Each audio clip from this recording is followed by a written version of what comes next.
அஸ்ஸலாமு அலைக்கும். உங்கள் பீமாசா சமையல் எல்லோரும் எப்படி இருக்கீங்கப்பா? நல்லா இருக்கீங்களா? நாங்கள் நல்லா இருக்கோம், நீங்கள் நல்லா இருக்கணும். இப்போ நம்ம ஒரு தக்காளி சாதம் பண்ண போகிறோம். எப்படியே வாங்க வீடியோக்குள்ளே போகலாம்.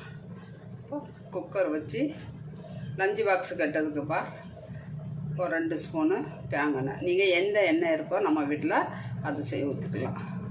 இந்த சாதம் இப்போ யாருமே பண்ணதில்லைப்பா, எல்லோரும் குஸ்கா மாதிரியே பண்ணிடுறாங்க. இது அந்த காலத்தில் தக்காளி சாதம் சொல்லி பண்ணுவாங்க.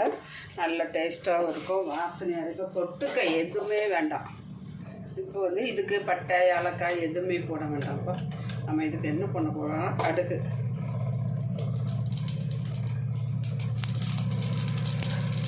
கொஞ்சம் சோம்பு, வெங்காயம் கம்மியாக போடணும். கொஞ்சம் கருவேப்பிலை போட்டுடலாம். இது நல்லா எண்ணெயில் வதக்கிடலாம். நெய் இருந்தால் நெய் கூட தேவையில்லை. இதுக்கு வெறும் எண்ணெய் போதும். நம்ம வீட்டில் எந்த எண்ணெய் இருக்கோ அந்த எண்ணெய் நம்ம ஊற்றிக்கலாம். இப்போ இது நல்லா வதக்கியாச்சு. வெயில் காலனால வெங்காயத்தை நல்லா வதக்கிட்டிங்கன்னா சாதம் மத்தியானம் வரை கெட்டு போகாமல் இருக்கும். இது நம்ம பசங்களுக்கு இப்போ நம்ம கொடுக்கணும், லஞ்ச் பாக்ஸ் கட்டிட்டு போகிறதுக்கு. அதுக்கு ஒரு 2 பச்சை மிளகா. சின்ன பசங்க சாப்பிட்றதுனால காரம் ரொம்ப வேண்டாம். விதை சாதத்தில் உள்ள வேணாம். இப்போ ஒரு 5 தக்காளி. இது நல்லா வதங்கணும்.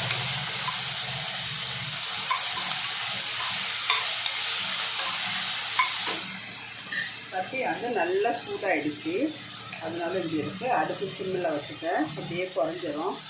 நம்ம தக்காளியை போட்டுட்டு தேவையான அளவு உப்பை போட்டுடலாம். உப்பை போட்டுக்கிட்டு மூடி வச்சுட்டோன்னா அது ஈஸியாக சீக்கிரம் வதங்கிடும். இப்போ உள்ள தக்காளிலாம் வதங்கவே மாட்டேங்குது. இப்போ எண்ணெய் பத்தலை, இப்போ எண்ணெய் ஊற்றலாம். 2 ஸ்பூன் தேங்காய் ஊற்றினா பத்தலை. எண்ணெய் இதுக்கு நிறைய இருந்தால் தான் கொஞ்சம் சீக்கிரம் வதங்கும். ஆனால் இது இப்படியே எடுத்து மூடி வச்சு 5 நிமிஷம் சிம்மில் விட்டுடலாம். பாருங்க, நல்லா வதங்கிச்சு. உப்பு போட்டோன்னா நம்ம இப்போ ஒரு 3 பேருக்கு தான் நம்ம சமைக்கிறோம். வெயில் காலனால ரொம்ப காரம்லாம் போட வேண்டாம். இது ரொம்ப ஈஸியான வேலை. இந்த பாருங்க, 1 ஸ்பூனு மிளகாத்தூள்.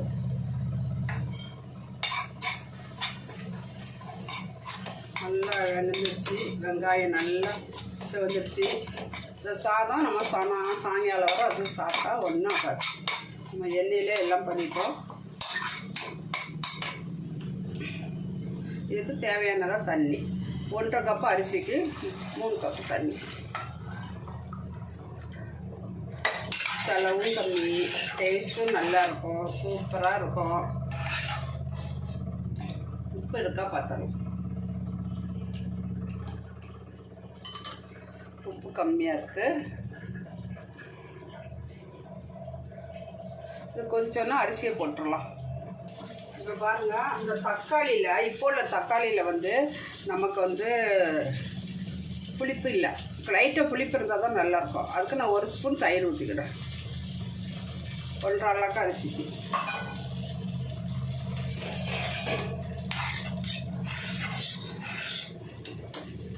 தண்ணி கொதிச்சிருச்சு, நம்ம அரிசி போட்டுடலாம்.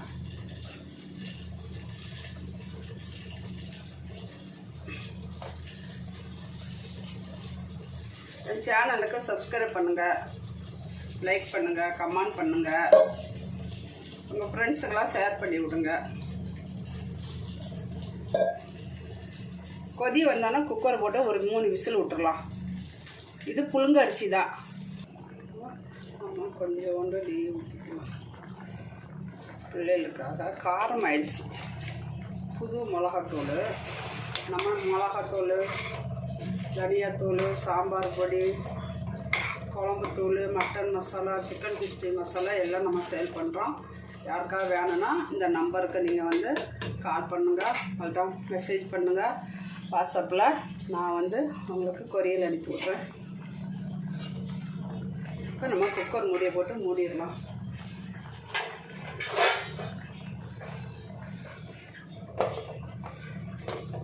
3 விசில் வந்தோன்னா குக்கரை ஆஃப் பண்ணிடலாம். இப்போ இந்த சாதத்துக்கு முட்டை தொக்கு வைக்கலாம்.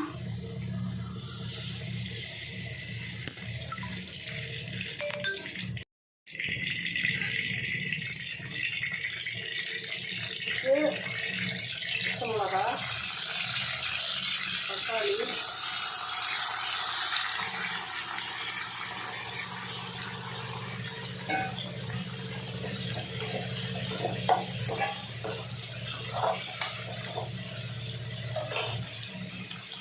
இதுக்கு உப்பு போட்டுடலாம்.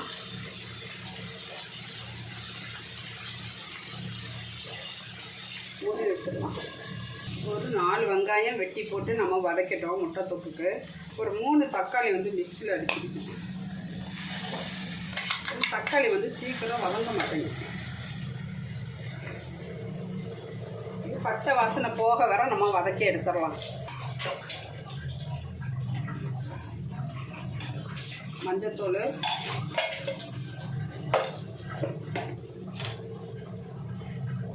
இவ்வளோ தான் மிளகாத்தூள். ஏன்னா மிளகாத்தூள் ரொம்ப காரமாக இருக்குது. ஒரு 4 வெங்காயத்துக்கு 1/2 ஸ்பூன் மிளகாத்தூள் போடணும். இதுக்கு வேறு எதுவுமே போட வேண்டாம். இஞ்சி, பூண்டு, கரம் மசாலா, மட்டன் மசாலா எதுவுமே வேண்டாம். இதே நல்லா சூப்பராக இருக்கும். அந்த காலத்துலலாம் இப்படி தான் செய்வாங்க.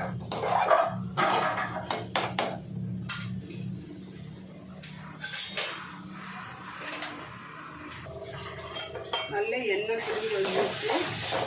இதில் நம்ம முட்டையை போட்டுக்கலாம்.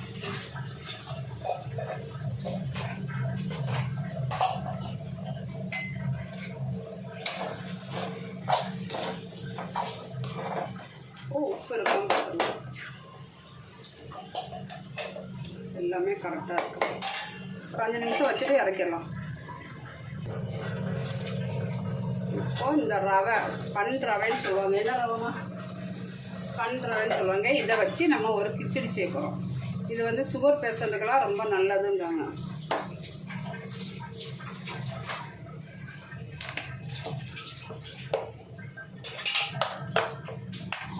இது தேங்காய் எண்ணெயில் செய்தால் நல்லா வாசனையாக இருக்கும். தேங்காய் எண்ணெயிலையும் செய்யலாம், நெய்யிலையும் செய்யலாம். நான் இப்போ தேங்காய் எண்ணெய் ஊற்றுறேன். நம்ம எப்பவுமே இந்த எண்ணெய் தான் வாங்குவோம். தேங்காய் எண்ணெய்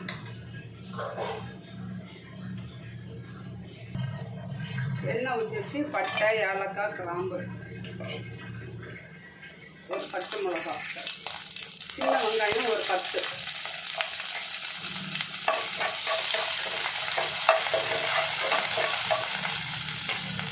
பட்டாணி, கேரட்,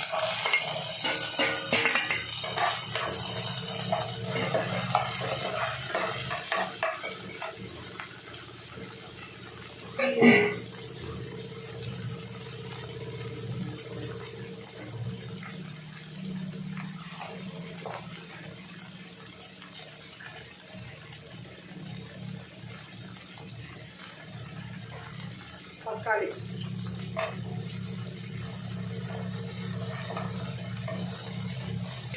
இப்போ வந்து இது வதக்கிட்டுக்கு இது ஒவ்வொன்றா போட்டு நம்ம வதக்கலாம். இப்போ நமக்கு காலையில் நேரம் ஆச்சு, சீக்கிரம் கிளம்பணும் அப்படின்னு நினச்சோன்னா எல்லாம் இப்படி ஒன்றா போட்டுடலாம். தேவையான அளவு உப்பு,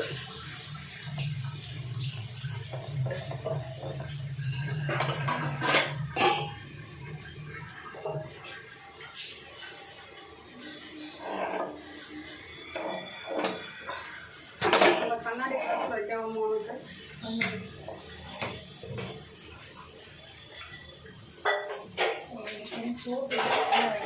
சும்மா தக்காளி சாதம் இஞ்சி பூண்டெல்லாம் போடலை. அப்படிதான் செஞ்சேன். என்ன சொன்னா கம்மியாக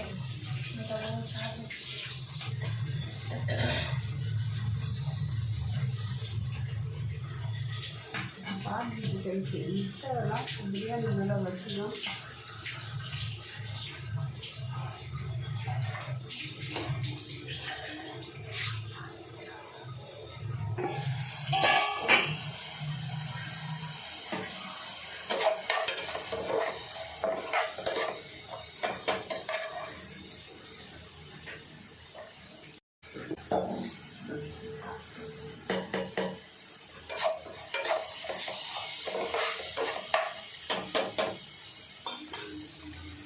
நான் 2 அரிசி நம்ம எப்படி செய்கிறோமோ அதே மாதிரி செய்யணும். நல்லா நின்று வேகும். கொஞ்சோண்டு போட்டாலும் நிறைய இருக்கும். நான் 2 கப்பு தண்ணி ஊற்றுறேன். சாரி, மிளகாத்தூளும் மஞ்சத்தூளும் போட மறந்துட்டேன். அது வந்து எப்போ மாதிரி இப்படி வருது, இயற்கை தான் நமக்கு. நம்ம எல்லாமே பக்கத்தில் தான் எடுத்து வச்சுருப்பேன், இருந்தாலும் மறந்துட்டேன். காரம் கம்மியாக போடுறேன். தக்காளி சாதத்துக்கு காரம் ஆனலேருந்து பயமாக இருக்கு. இங்கே பாருங்கள், நல்லா கொதிச்சிருச்சு. இப்போ நம்ம ரவையை போட்டுடலாம். இது பயப்படவே வேண்டாம், கட்டி இட்டி எதுவுமே பிடிக்காது. மூடி வச்சிடலாம். சிம்மில் விட்டுடலாம் 10 நிமிஷம்.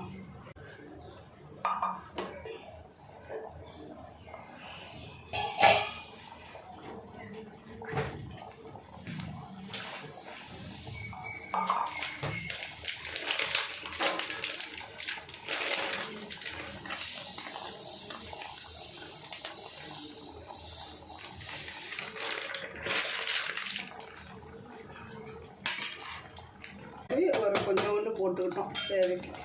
சிம்மில் விட்டு முடிச்சு அது பாட்டு மலர்ந்து வரும். பாருங்க சாதம் எவ்வளோ சூப்பராக இருக்குன்னு, உதிரி உதிரியாக இருக்குது. முட்டையை வச்சு அப்பளம் வச்சு சாப்பிட்டோன்னா சூப்பராக இருக்குது. அப்பளம் பொரிச்சுட்டேன், அதான் இந்த கடாயி.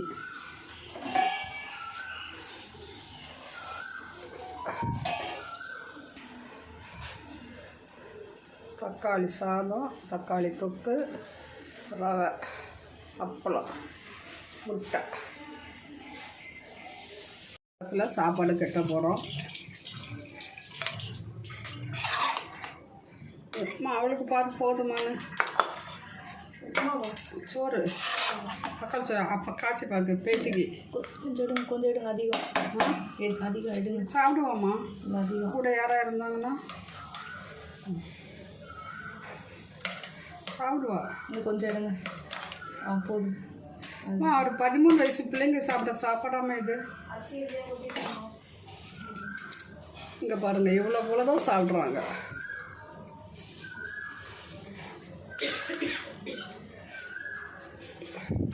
எங்கள் ஊரில் இன்னொரு குழந்தை இருக்குங்க, அது எவ்வளோ போல் சாப்பிடும் தெரியுமா? ரொம்ப கம்மியாக சாப்பிடும்.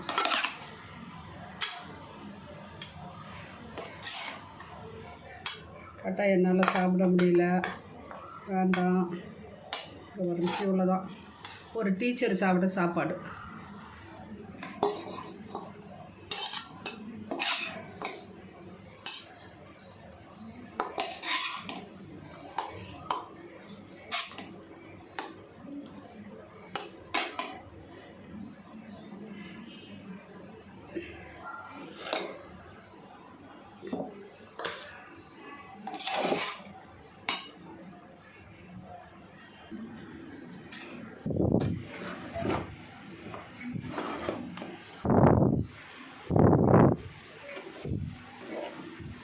சூப்பராக வந்துருச்சு. இதே மாதிரி நீங்களும் செஞ்சு சாப்பிட்டுட்டு எப்படி இருக்குன்னு கமெண்டில் சொல்லுங்கள்.